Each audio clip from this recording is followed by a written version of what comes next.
Good day everyone! Gagawa po tayo ng chocolate chip muffin.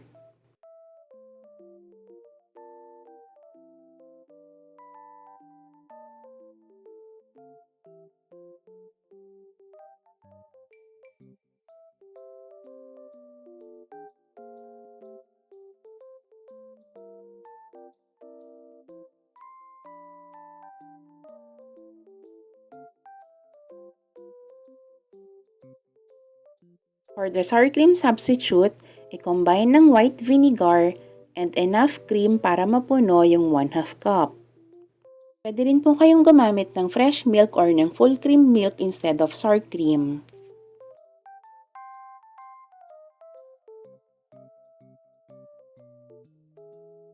Haluing mabuti tapos iset aside for 2 to 5 minutes.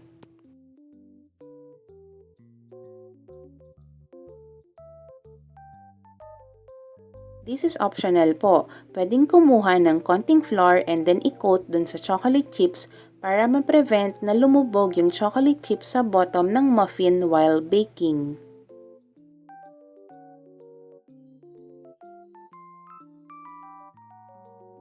And then combine lang lahat ng dry ingredients. Flour, sugar, salt, and baking powder.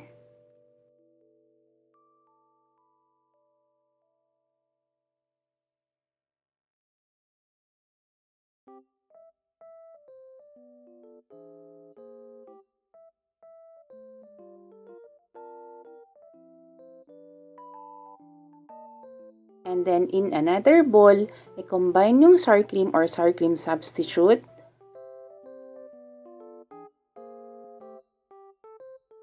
vanilla, oil, and egg.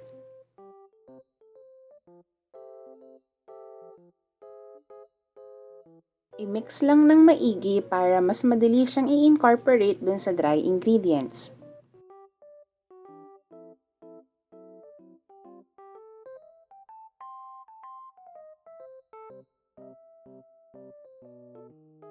And then i-add lang dun sa dry ingredients.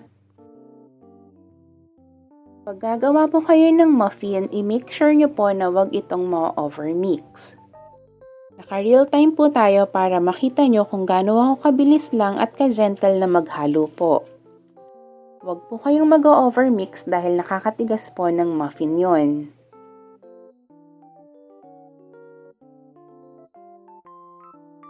And then pwede tayo magpalit ng rubber scraper and then haluin ulit ito hanggang sa mawala lang yung mga flour.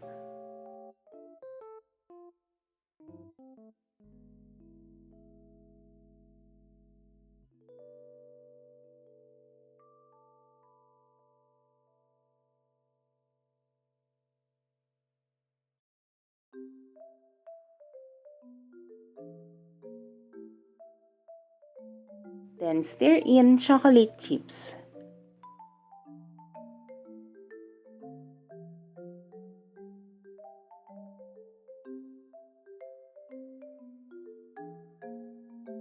Again, do not overmix po.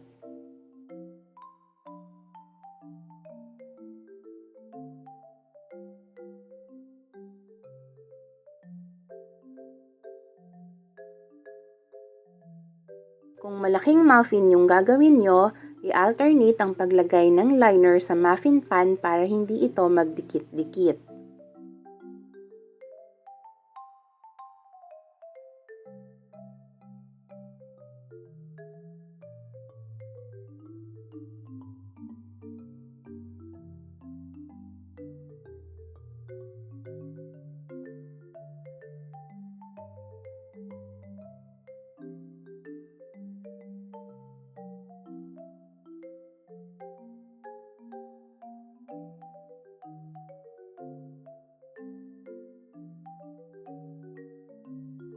Bake in a preheated oven at 400 degree Fahrenheit for 18 minutes. And then ibaba nyo yung temperature to 300 degree Fahrenheit and then bake again for another 10 minutes or until done. Kung maliit po yung muffin nyo, okay lang po na mag-stick na lang kayo sa 400 degree Fahrenheit.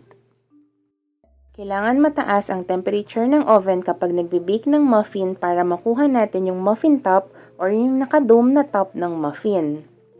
Tapos ibababa natin yung temperature para naman maluto yung loob nito.